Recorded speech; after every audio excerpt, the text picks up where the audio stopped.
Si pensamos en los años 60, no fue solo una década más. Fue una verdadera explosión, un punto de quiebre que sacudió los cimientos del mundo occidental y, la verdad, lo cambió para siempre.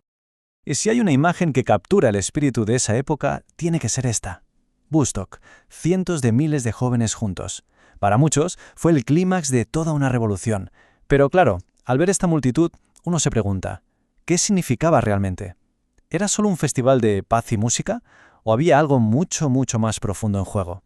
Y esa es justo la pregunta que vamos a explorar, porque para entender de verdad Woodstock tenemos que ir más allá del escenario y descubrir qué fuerzas históricas empujaron a toda una generación a reunirse en medio de un campo en Nueva York. Esa va a ser nuestra guía. Y la primera pieza de este gran rompecabezas es sin duda la rebelión, porque Woodstock no salió de la nada, fue la culminación de un verdadero choque de trenes entre dos generaciones. Aquí se ve clarísimo el corazón de ese conflicto. Por un lado, el mundo de los padres, construido sobre la estabilidad de la posguerra, el consumismo, la conformidad, un orden social muy establecido. Y de repente, enfrente, una nueva generación que lo cuestionaba absolutamente todo. Querían libertad individual, no materialismo. Querían cuestionar la autoridad, no simplemente aceptarla. Eran de verdad dos universos a punto de chocar. Y ojo, que no era un grupo pequeño. Este fue el motor demográfico que lo cambió todo. La cantidad de jóvenes en secundaria se quintuplicó. De repente había una masa crítica como nunca antes, millones de jóvenes más educados, más conectados entre sí y con la fuerza numérica para desafiar de verdad el sistema. Pero, esta rebelión juvenil no ocurrió en una burbuja. Estaba íntimamente ligada a una lucha moral mucho más profunda y urgente que estaba sacudiendo al país, el movimiento por los derechos civiles. Y esta cita de la activista Daisy Bates lo resume perfectamente. La lucha no era solo por cambiar leyes, era una batalla fundamental sobre lo que está bien y lo que está mal. Y este imperativo moral impregnó el aire de la década, dándole a la rebelión juvenil un peso y una seriedad que de otra forma quizá no habría tenido. Entonces, si la brecha generacional fue la chispa, la gasolina que avivó el fuego, fue la guerra de Vietnam. Pero no fue solo la guerra en sí, sino cómo se vio. Y todo gracias a una nueva tecnología que lo cambió todo. La televisión. La llamaron la guerra de salón, y es que por primera vez en la historia un conflicto armado no era algo lejano que se leía en los periódicos. No, la televisión trajo la brutalidad de la guerra, cruda y sin filtros, directamente a la sala de estar de la gente, noche tras noche. Y aquí vemos un cambio clave. Al principio, la mayoría de los medios de comunicación apoyaban la versión oficial del gobierno, pero todo cambió en 1968 con la ofensiva del Tet. Aunque militarmente fue una derrota para Vietnam del Norte, las imágenes de la brutalidad de ese ataque, televisadas a todo el mundo, hicieron pedazos la narrativa oficial de que la guerra estaba casi ganada.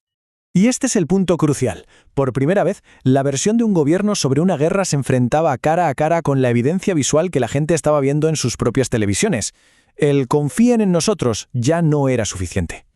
Y esa ruptura de confianza fue gigantesca. La gente vio la carnicería con sus propios ojos y la desilusión se convirtió en acción. Esto fue lo que alimentó directamente el movimiento pacifista, que se convirtió en una columna vertebral de la contracultura y de la atmósfera que haría posible un evento como Woodstock. Con esa desconfianza tan profunda en el sistema, muchos jóvenes decidieron que protestar ya no era suficiente. Querían construir algo completamente nuevo desde cero, y eso nos lleva a su búsqueda de alternativas.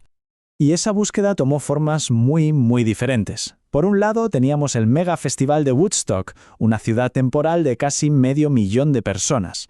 Y por otro, experimentos a una escala mucho menor, como la comuna de El Poal, en España, con apenas un puñado de miembros intentando crear una forma de vida radicalmente distinta. Eran, en el fondo, dos caras del mismo sueño. Estas comunas, como la del Poal, intentaban vivir según ideales que eran realmente revolucionarios para la época. Sin jefes, sin jerarquías, compartiéndolo todo. Rechazaban de plano el comercialismo y buscaban una conexión más profunda con la naturaleza, a menudo por medios, poco convencionales. Y aquí hay un detalle fascinante que muestra esa mezcla de espiritualidad y psicodeia. El acrónimo LSD a veces se reinterpretaba como loado sea Dios. Para algunos no era solo una droga recreativa, para nada, sino una herramienta para alcanzar la trascendencia espiritual. Pero claro, una cosa son los ideales y otra la realidad. Las fuentes sobre el Poal nos cuentan que el amor libre no era tan libre, ya que la mayoría de los miembros vivían en pareja. Y a pesar de sus ideales de apertura, estas comunas eran casi exclusivamente blancas. La realidad siempre es mucho más compleja que el sueño. Todo esto nos lleva a la gran pregunta.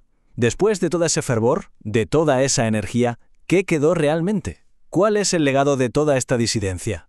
A ver, las comunas acabaron desapareciendo. La mayoría de los hippies con el tiempo se reintegraron en esa misma sociedad de consumo que habían rechazado. Entonces, la pregunta es inevitable, ¿no? ¿Fue todo un fracaso? ¿Al final no cambió nada? Bueno, no tan rápido. Hay que pensar en esto como una evolución. En los 60 la televisión rompió el monopolio del gobierno sobre la información de la guerra. Décadas después, en 2010, Wikileaks hizo algo parecido pero saltándose a todos los intermediarios. Y hoy, las redes sociales son la herramienta central para organizar protestas en todo el mundo. Hay una línea directa que conecta la sala de estar de los 60 con los movimientos de hoy en día.